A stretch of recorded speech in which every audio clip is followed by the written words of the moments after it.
St. John, at the very beginning of his Gospel, says, "And the Word was made flesh and lived among us." These awesome words keep echoing around the world during this special season of Christmas.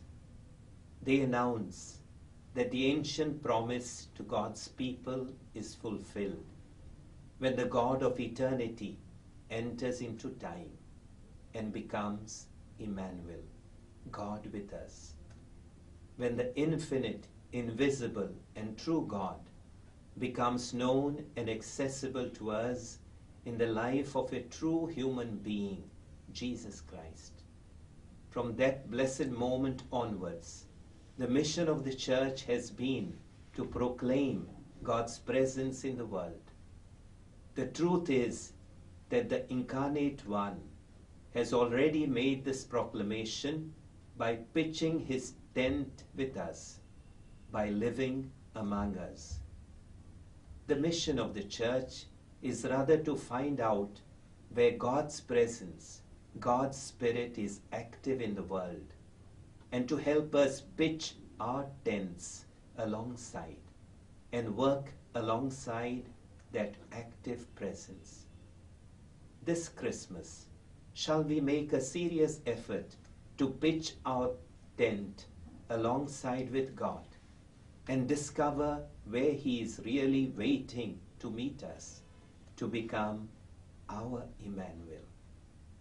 In the midst of the increasing noise and pomp that characterize our external celebrations of Christmas, even at our parish levels, shall we try and make some time to meet our God made man? We may be able to do this if we slowly shift our celebrations from activities centered to relationships centered. After all, at that first Christmas, God came down from his heavenly abode in order to establish a new relationship with humankind, and in the process to help us rediscover one another in a new web of meaningful relationships. Shall we take the help of our Christmas activities to make more room to others in our busy lives? Will these activities help us to get out of our individualistic shells and reach out to others, especially those in need? The first Christmas brought together in fellowship the angels, the shepherds, and the magi. Could we try and do the same in our families and neighborhood groups by spending more time in our homes, celebrating the presence in our life of our parents, children, and siblings? Could we get ourselves more involved with our small Christian communities and have genuine and true fun with our neighbors? Could we go out and visit the less privileged in our wards and spend some time with them, affirming them as our beloved brothers and sisters? The season of Christmas is eagerly awaited by shopkeepers and departmental stores. It is the season of gift giving. We go Christmas shopping without even looking at our own purse strings. Gift giving is becoming more and more a social formality. Let us remember that at that first Christmas, God sent his Son as his best gift to us and as a sign of his unconditional and gratuitous love for us.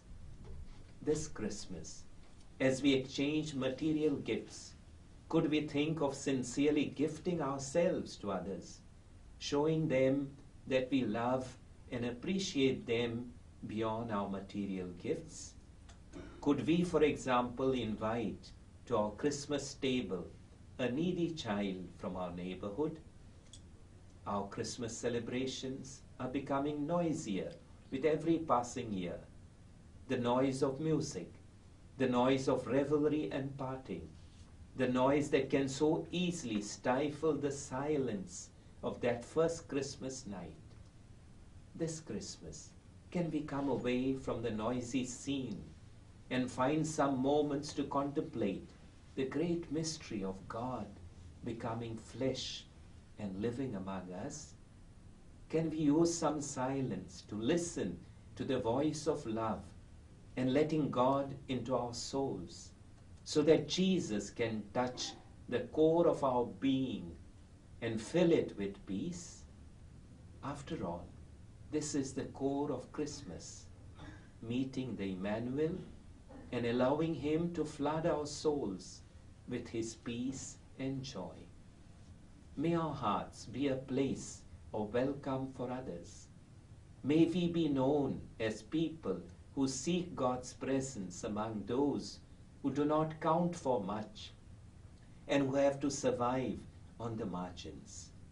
This Christmas, may we rediscover the incarnate one, the Christ child, who comes to us in the silence of our hearts, and be blessed with deep peace and joy along with our family, friends, and our community.